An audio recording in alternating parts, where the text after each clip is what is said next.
what's crackin' Phils? It's Entei back with your weekly sip video. You already know what to do. Sit back, relax, and let me walk you through the crash course of week 3 of the Kraken Cup. Let's jump right in with the results. This was a national week, I think is the terminology. So each division played a division that is not in their conference. So Hydreigon went against Tyranitar and Como-O played Gudra. As you can see, once again, a good week for Gudra. 3 of the 4 coaches in that division picked up a win, and then the Hydreigon and Tyranitar divisions split the games 2-2. So with all of that in mind, let's jump over to last week's standings. Just as a refresher, last week at the end of week 2, the Undead Legion, East Coast Excadrill, and Raleigh Rotoms were the division leaders, and the Boston Bisharps and Cape Town Crocodiles were tied for the division leader spot. But there has been a change in the wins. You may notice here that the San Diego Wild Chargers last week were 1-1, and now this week they're somehow 3-0. And you might be thinking, how the heck did that happen? Well, quick shout out to Jaskar, coach of the London Finion. He actually got a forfeit for week 2 since Rylai's did not show up. However, he opted to ignore that and play Rylai's for real and actually ended up losing. So a quick round of applause to Jaskar. Thank you for being a good sport and playing Rylai's, especially since you ended up losing. So that was really nice of you, I guess. But the San Diego Wild Chargers are actually now 3-0 at plus 13, usurping the Undead Legion, who actually also lost this week and dropped to 2-1. The East Coast Excadrill, coached by Nala, also lost this week, but maintained their division leader status. The Raleigh Rotoms, I believe, won. Yeah, so the Raleigh Rotoms won, and they maintained their spot at the top of the Tyranitar division, and actually the Cape Town Crocodiles, again with a win, barely edge over the Boston Bisharps. They're both sitting at 3-0, but the Cape Town Crocodiles are plus 11 and the Boston Bisharps are plus 10. But all of that is about to change because they are playing each other next week. So that is going to be exciting to see who ends up finally losing, because they and the San Diego Wild Chargers are now the only undefeated teams remaining in the entire league.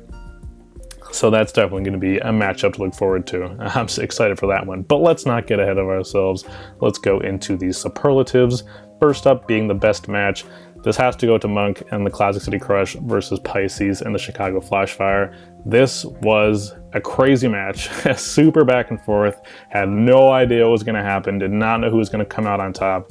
I think it ended up being like barely a 1-0 thanks to some clutch sand damage that knocked out Darmanitan, and oh my goodness, it was a trip. It was a trip, let me tell you. If you haven't seen this match, go watch it. Both coaches played phenomenally well. I mean, as always, choices could have been made differently, and there were slight mistakes on both sides of the field, at least in my opinion, but overall, just a super entertaining match. Go watch it if you haven't seen it. Very intense, very back and forth, and everything we love about Pokemon. The best performance is going to go to Inversify for his performance against Ionite in the Undead Legion. Inversify is a new coach. He's taking over for Stinger, who ran away from the Carolina Cinderaces after going 0-2, decided he has had enough and abandoned ship. So the team is being rebranded as the Gutsy Golbats, with Inversify leading them into the charge, but they actually picked up their first win. So Inversify is starting with a losing record, 0-2, but got his first win against an undefeated coach of all things, so that was cool. But just a very one-sided match. Inversify completely dominated Ionite, and it's just textbook decision-making, textbook preparation. Inversify is definitely very talented, and even though he's starting with a losing record, I think he's still going to do well in this league, despite not having as much time as the rest of you. So definitely watch out for the Gutsy Golbats if you have them on your upcoming matchups. And finally, we are going to best turnaround, which actually is going to Jen Inkoff of the Full Metal Alchemy because of how he performed against It's Bruno and the Cape Town Crocodiles. Jen still lost this game, just to make that clear. He still got 4-0'd, but he played much better than some of his past performances. I can see the kindling of competitive spirit burning in Jen Ingoff, and I really think he wants to do well and learn, and I can really appreciate that because this game is punishing and can be hard to get out of your own head, especially when you have a losing record like Jen Ingoff does. However, there was some aggression there were some double switches, some predictions, none of which we had seen in previous weeks, so that was really nice to see. And even though he lost, I really think he is the most deserving this week of the best turnaround. So yeah, congratulations to Jen.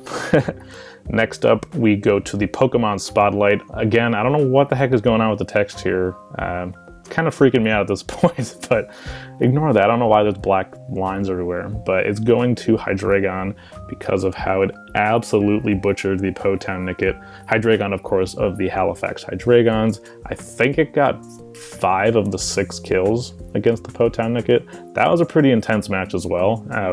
Very just... like nothing could switch into anything. Nothing could switch into Hydreigon, and really it ended up being nothing could switch into Weavile of the Potown Nickit either. So it was just continually bopping each other until one of them lost. I think it was another 1-0. So this matchup was also pretty cool. And nothing inventive from Hydreigon. It had Draco Meteor and I think it might have been Choice Scarf. I'm not sure, but it just deserved the Pokemon Spotlight. Even though it wasn't super versatile, it carried the team and ended up getting 5 kills this week, so that was pretty cool. So congratulations, Hydreigon.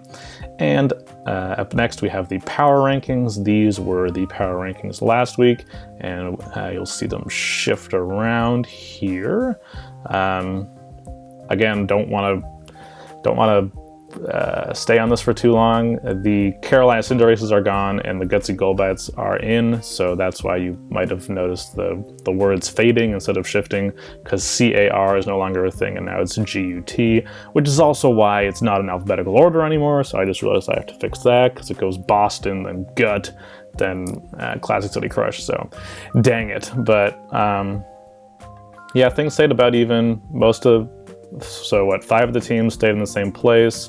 I have a couple teams going up or down 1. The Gutsy Golbats went up 5 because it's a new coach and a new draft, so that's like the only reason they moved so much.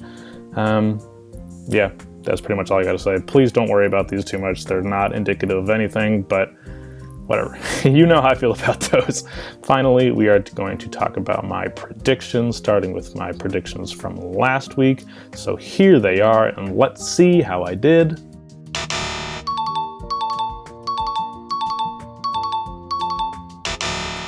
So, actually pretty good. I got 6 right, which actually puts me at 10 out of 16 because, like I said earlier in the video, last week I predicted that Rylai's would lose, and he did end up losing to a forfeit. However, the forfeit was canceled and he ended up winning.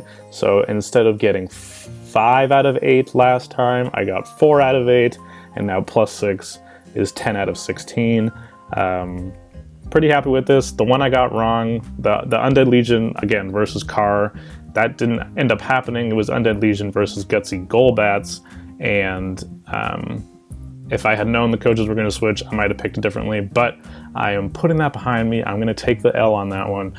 And then East Coast Excadrill versus Boston Bisharps. I really thought Nala could pull it off, but oh, he choked. He choked real bad. In like turn 2, he choked real bad, so it was not it's not good, because now I got Krakenation flaming me again, and good lord, so it's just all bad. I blame you for everything, Nala. Just blame Nala for everything. I'm kidding. But these are my week 4 predictions here. I have the San Diego Wild Chargers beating the Undead Legion, just because I think Rylai's is starting to get more comfortable with his draft and is utilizing its offensive pressure very well, at least from what I've seen. I mean, he's plus 13 for a reason, right?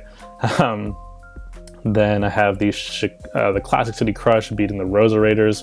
Again, similar. I think that Monk is starting to hit his stride, and he's still playing really well. He's 1-2. He lost 2 games in rather unfortunate circumstances, but I still think he's very good, and I think he can take out the Rosa Raiders. I also have Daz on top of Slacker. You'll have to forgive me, I don't remember the details of every single one of these predictions. Just suffice to say that I think Daz's team is more threatening, more powerful, and can overwhelm the Pennsylvania Poniards. I also have the East Coast Excadrill versus the Full Metal Alchemy with Nala coming out on top. Even though Nala let me down big time last week, or this week, I guess. I just finished saying how Jen is playing a lot better. I do not think Jen is playing well enough to beat a player like Nala, unless Nala once again turns his brain off on turn 2, but that aside, I think that's going to be a pretty easy victory for the East Coast Excadrill. I also have the now gutsy Golbats, and that icon is triggering me, but bear with me. I have them beating the London Finneon, mostly because that match already happened, so I'm going to take the freebie. I also have the Raleigh Rotoms beating the Chicago Flash Fire.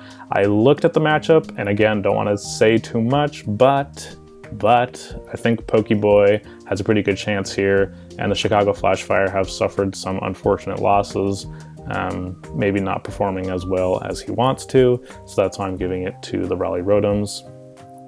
I also have the Resort City Marshadows beating the Powtown Nicket.